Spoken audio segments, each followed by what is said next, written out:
Every day, after work, he comes home. He doesn't have to do any housework, because all he needs to do is hand his briefcase to his wife, and she happily welcomes him.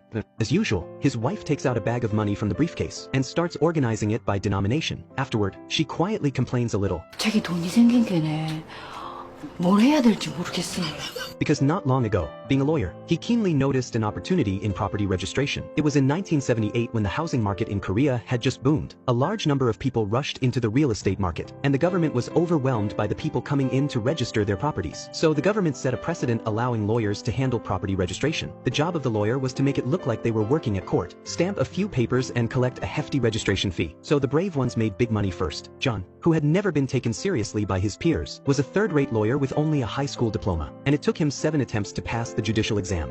In just 1 month, he became the highest-earning lawyer in Busan. But even with all the money, John remained a good family man. The first thing he thought of was improving his family's living conditions. But strangely, although an apartment on the 8th floor was for sale, he went straight to the 10th floor. He knocked on a door and told the homeowner he wanted to buy her apartment. A property worth 20 million was being offered for 25 million. The homeowner, struggling to hide her excitement, couldn't help but ask why. Turned out, 7 years ago, John was just a construction worker. He couldn't see a way out of life, and didn't even have enough money to pay for his child's hospital bills. But fortunately, he had a mother-in-law who wasn't bothered by his poverty, and saw his struggles, willing to help him. He also met a kind woman who agreed to give him food on credit during his toughest times. With the last bit of money in his pocket, he bought the books for the judicial exams. And in this apartment he built himself, he silently swore to change his fate and repay his unwavering family. And the strangers who showed him some warmth. John took his wife and kids to visit the woman who helped him. The once youthful woman didn't recognize him, and John's main reason for the visit was to express his gratitude, and to pay off the huge debt that had been weighing on his heart for 7 years. But when the woman heard he came to repay her, she refused him outright. From that day on, John's work lunches were always at the woman's small restaurant. Not just lunch, but even during classmates' reunions, John couldn't help but boast about his success. His exaggerated words provoked Jim's sarcasm. In Jim's eyes, John was just someone who was obsessed with money. At that moment, John hadn't realized his overnight wealth was causing tension, not only among his classmates, but also with everyone around him. That day, he and the woman parted on bad terms. The next day, John regretted his actions after sobering up. But a month later, when he passed by the restaurant again, he saw the closed for business sign hanging on the door. He saw the woman again in the stairwell of his office building. After 2 months, she looked much older. Turned out, shortly after their argument, the woman's son, John Woo, was arrested by the prosecution for violating the national security law. Without an arrest warrant, he was charged as an anti-North Korea activist. John watched as the woman desperately knelt before him, but in his panic, he said he had something important to do and would visit her as soon as he finished. The woman thought she had trusted the wrong person, but didn't realize John actually had an important appointment.